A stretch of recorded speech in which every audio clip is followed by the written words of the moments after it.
ನನ್ನ ಪ್ರಿಯ ಭಕ್ತರೇ, ಕರ್ತನನ್ನು ಸ್ತುತಿಸಿರಿ. ನಾನು ಅರುಣ್ ಪಿಎಸ್ ಮಡ್ಕಿ. ನಿಮ್ಮೆಲ್ಲರಿಗೂ ಹೃತ್ಪೂರ್ವಕ ಶುಭಾಶಯಗಳು.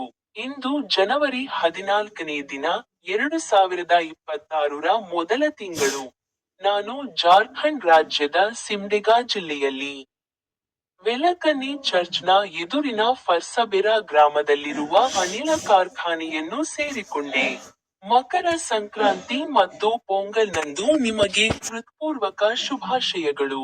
ಅವರು ತಮ್ಮ ಬೈಬಲ್ ವಚನಗಳಲ್ಲಿ ಒಂದನ್ನು ಕುರಿತು ಮಾತನಾಡಿದರು. ಯೆಶಾಯ ಅಧ್ಯಾಯ 60ನೇ ವಚನ ಸಂಖ್ಯೆ 22ರಲ್ಲಿ ಅವರು ಹೇಳಿದರು, ಚಿಕ್ಕದು ಸಾವಿರವಾಗುತ್ತದೆ, ಮತ್ತು ದುರ್ಬಲವಾದದ್ದು ಪ್ರಬಲ ರಾಷ್ಟ್ರವಾಗುತ್ತದೆ. ನಾನೇ ಕರ್ತನು. ನಾನು ಇದನ್ನೆಲ್ಲ ತ್ವರಿತವಾಗಿ, ಸರಿಯಾದ ಸಮಯದಲ್ಲಿ ಸಾಧಿಸುತ್ತೇನೆ.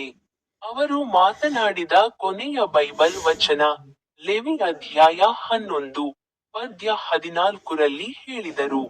ಹದ್ದುಗಳು ಮತ್ತು ಎಲ್ಲಾ ರೀತಿಯ ಗಿಡುಗಗಳು, ನಿಮ್ಮೆಲ್ಲರಿಗೂ ಹೃತ್ಪೂರ್ವಕ ಶುಭಾಶಯಗಳು.